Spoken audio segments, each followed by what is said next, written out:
sí, para vender petróleo ilegal, Espanya. I això, bueno, després es deixa, no es profunditza molt amb això, perquè després ja comença a comerciar altres llocs, però m'ha encantat i doncs, necessitem saber si nosaltres érem compradors i ladors de petroli, o sigui...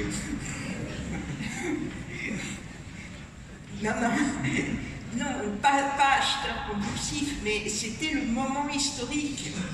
Un pays comme la France avait déjà ses compagnies pétrolières, et ces compagnies pétrolières, les grandes compagnies, aujourd'hui Total, mais qui s'appelaient autrement à ce moment-là, et ces compagnies avaient organisé leur poids sur le pays. L'Italie avait aussi sa compagnie, l'ENI, avec Mattei. Bon. Et ces deux pays étaient déjà fortement industrialisés avec leur circuit pétrolier en place. L'Espagne commençait à s'industrialiser et n'avait pas encore ces circuits pétroliers en place. Donc c'était un endroit idéal pour ce trader qui par ailleurs avait le marché espagnol pour les minerais. Donc il connaissait bien l'Espagne légalement, logiquement, et il savait à qui il pouvait s'adresser pour la contrebande.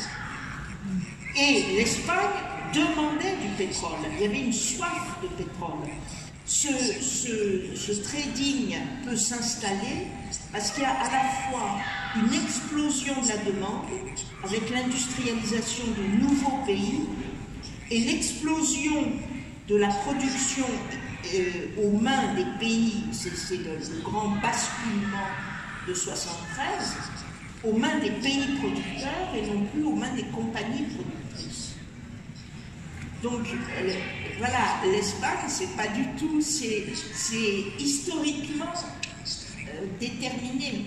Vous voyez ce que je veux dire? C'est une réalité historique, ça correspond à une demande forte, non encore stabilisée, non encore contrôlée par les grandes compagnies pétrolières.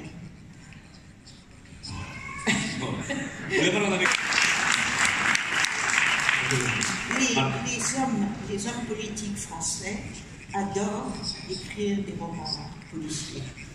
Et ils sont toujours très mauvais.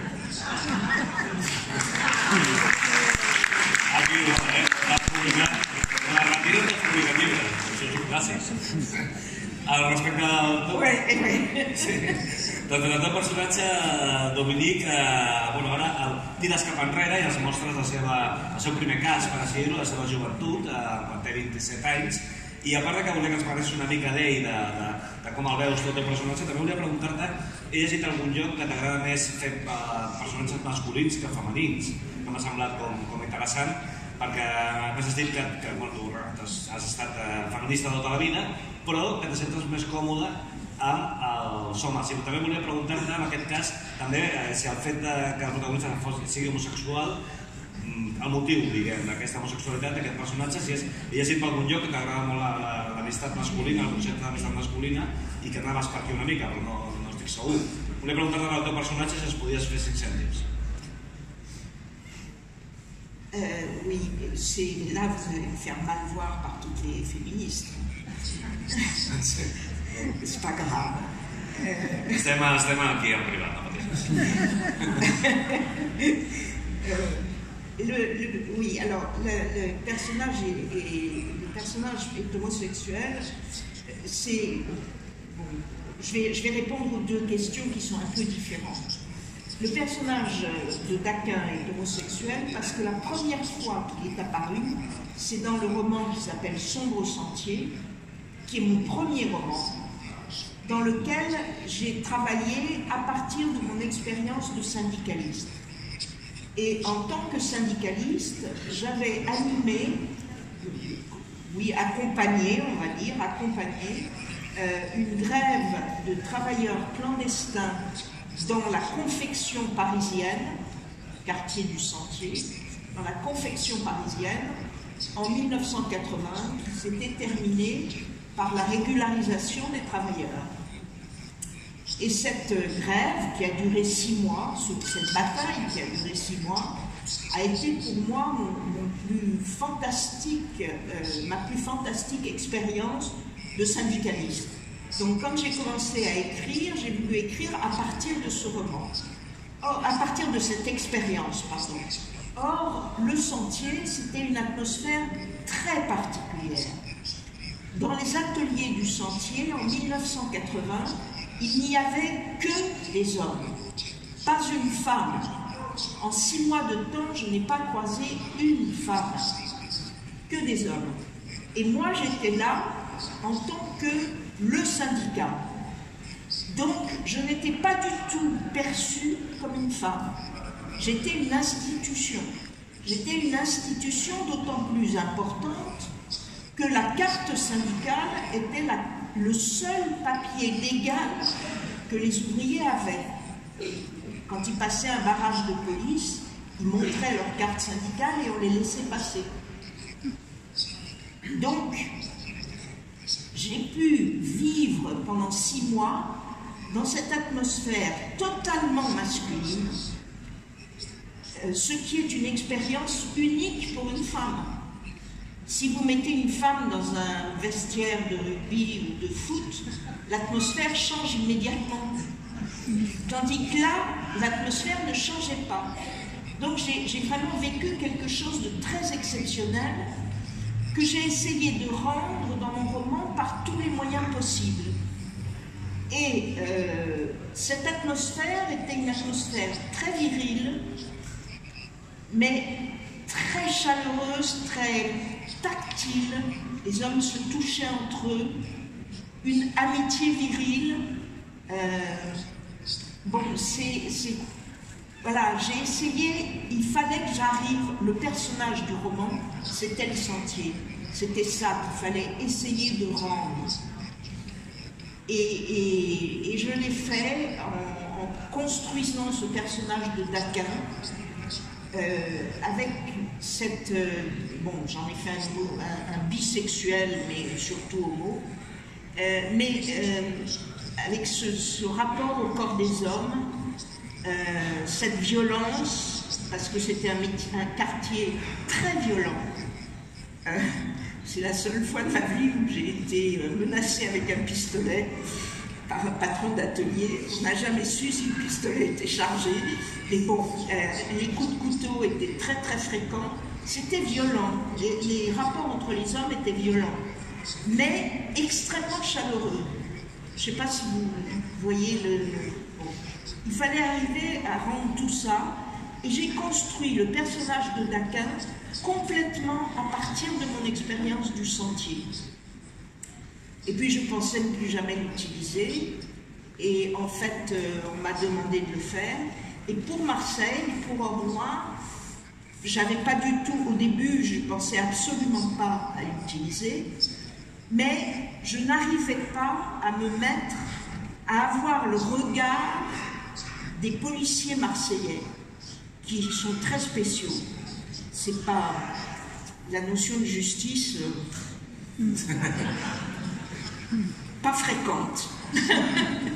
Plus exactement, c'est une notion justice-police. On gère la situation. Hein? Pas de grands mots, pas de grandes notions, pas de philo, pas de... On gère, on fait ce qu'on peut avec ce qu'on a. Bon. En tout cas, c'est un regard très difficile à saisir pour moi. Et tout d'un coup, alors j'ai travaillé très longuement sur ce pétrole, et tout d'un coup, j'ai fait mon calcul. Mon Daquin avait 35 ans en 80, ça lui faisait 27 en 73, et c'était l'âge de son premier poste. Et tout d'un coup, j'ai eu l'idée de le prendre, et il m'a complètement délivrée, parce que je le connaissais bien, et aussi parce qu'il me donnait un regard complètement extérieur sur Marseille. Un regard extérieur parce qu'il est parisien, donc pas accepté à Marseille, et aussi parce qu'il est homosexuel, ce qui est totalement impensable en 73 à Marseille. Le flic, le policier dont je parlais tout à l'heure, qui m'a dit qu'ils avaient cherché la French Connection derrière le pétrole, m'a dit aussi, mais il faut aussi que je vous dise quelque chose. Votre policier homosexuel, ça, pas possible. À Marseille, il n'y en avait pas. Bueno, però a la novel·la ja es veu que es amaga la seva homosexualitat tota l'estona, no? Perquè ja es diu. Ah ben, il est absolument obligé, sinon il est exclu de la police. Il est exclu de la police, commissaire ou pas, il est exclu de la police s'il est homosexuel. Donc, ce qui change beaucoup dans le roman de 80, de Sombre Sentier, il est à Paris, ce qui est une atmosphère totalement différente. Et il assume totalement son homosexualité, ce qui est impossible à Marseille, clairement. Donc ça lui donne une distance par rapport aux policiers marseillais qui me donnait à moi, romancière, un regard sur Marseille. C'est un regard que je pouvais avoir, alors que je ne pouvais pas avoir le regard des policiers marseillais. Voilà la raison. Et pourquoi j'ai du mal avec les personnages féminins, je n'en sais absolument rien. Et je ne cherche pas trop à savoir.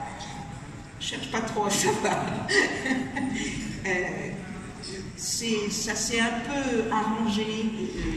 J'ai quelques personnages féminins maintenant, mais au début, dans mon premier roman, j'avais prévu au départ d'avoir à égalité un couple d'Aquin et son amant, et le commissaire du quartier et sa maîtresse. Et au fur et à mesure que j'essayais d'écrire, je n'y arrivais pas, donc je reculais l'arrivée de la maîtresse. Et finalement, je l'ai envoyée en exil à Istanbul. Et elle revient, elle a une scène. Voilà, elle a une scène que j'ai beaucoup aimé faire et écrire, mais je n'arrivais pas à la faire vivre sur la durée. Ne me demandez pas pourquoi, j'en sais absolument rien. Est-ce que ça me touche trop? Je ne sais pas. Je ne sais pas. C'est comme ça.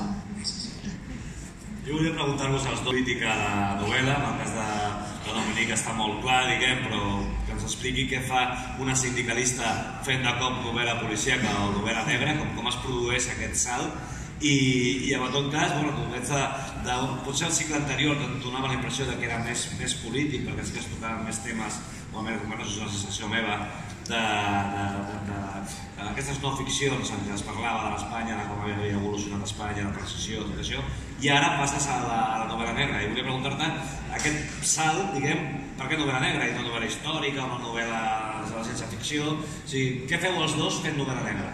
O policíaca, com voleu dir. Dominique. Moi, je fais du roman policier parce que ça, enfin du roman noir, parce que ça correspond tout à fait, à ma vision des choses. C'est-à-dire, ce qui me passionne, c'est la façon dont fonctionne vraiment la société. C'est-à-dire, les gens en société sont ce qu'ils font. Ils ne sont pas ce qu'ils disent. Ils sont ce qu'ils font et ils ne sont encore moins ce qu'ils disent d'eux-mêmes. Ils sont ce qu'ils font. Et les interactions des hommes au sens général, entre eux, c'est ça qui me passionne. Et dans ma formation d'historienne, j'ai compris un peu comment cette société fonctionne. Et cette société fonctionne avec un jeu extraordinairement complexe, pas du tout simple, entre légalité, justice et réalité. La justice est à la fois une notion morale et une institution. Et l'institution ne fonctionne pas du tout selon des concepts moraux. Du tout. Et moi, ce qui m'intéresse, c'est comment elle fonctionne. Voilà. Et ça, c'est le roman noir. Le roman noir dit « Le crime est un rouage de la société ». Le crime n'est pas un acte individuel mauvais. c'est un rouage de la société. Et les criminels peuvent être punis, mais ils sont remplacés. Le crime ne disparaît pas. Le crime est une institution qui fonctionne. Les réseaux criminels sont des institutions qui fonctionnent et qui ont, suivant les sociétés, des fonctions différentes. Si vous prenez l'histoire des États-Unis, c'est totalement bâti sur le fonctionnement mafieux. Les mafias sont à la base du fonctionnement des États-Unis. Ça a été la grande affaire du XIXe siècle, l'arrivée des mafias comme structurant l'immigration de masse. Les mafias sont des mafias italiennes, irlandaises, juives, russes, etc. Bon, et elles ont permis le contrôle d'une part et l'intégration d'autre part de ces minorités. Elles sont un rouage essentiel de la société américaine qui le montre, si vous voulez. Par exemple, dans la société américaine, c'est très très impressionnant. Les mafias sont traitées comme des entreprises. Et une ville comme Las Vegas est construite avec l'argent des mafias et sert à recycler et à blanchir l'argent des mafias. Tout le monde le sait et tout le monde l'a. Bon, donc ça c'est un type. Dans nos sociétés, c'est différent. Mais dans la société française, par exemple, oui, il y a un rapport très, très étroit entre les structures politiques. Prenons l'exemple, si vous voulez, d'une grande compagnie pétrolière comme Elf. Elf a été le pilier du gaullisme. Et à travers le marché noir du pétrole africain. On a pillé le pétrole africain grâce à Elf et les rétrocommissions sont tombées dans les poches des politiciens français, gaullistes. Le gaullisme, c'est à la fois Elf et ce qu'on a appelé le SAC, Service d'Action Civique, qui est une organisation de gangsters qui fonctionne avec une carte tricolore. Mais c'est une organisation de gangsters. Donc moi, c'est ça qui m'intéresse. Parce que j'ai compris ça quand j'étais très jeune. Et tout mon travail d'historienne repose aussi là-dessus. Voilà. Donc pour moi, le roman noir, c'est les hommes en société et le crime comme un des rouages de la société, et voir comment les autres rouages se greffent sur le crime, utilisent le crime. Voilà.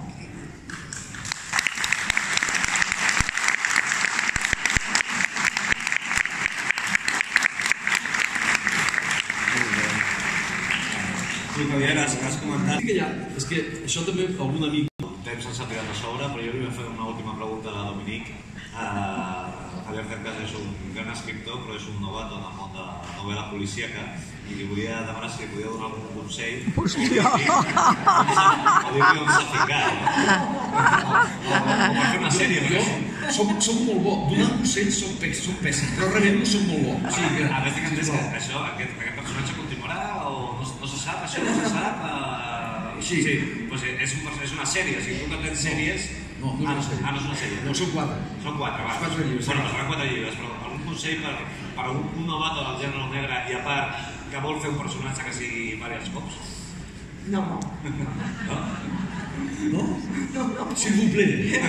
S'il vous plaît. J'ai besoin.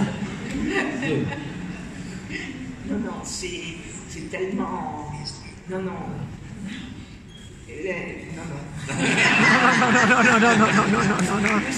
Le seul conseil important, c'est celui de Proust, donc pas du tout sérieusement. Proust disait, pour servir la langue, il faut la martyriser.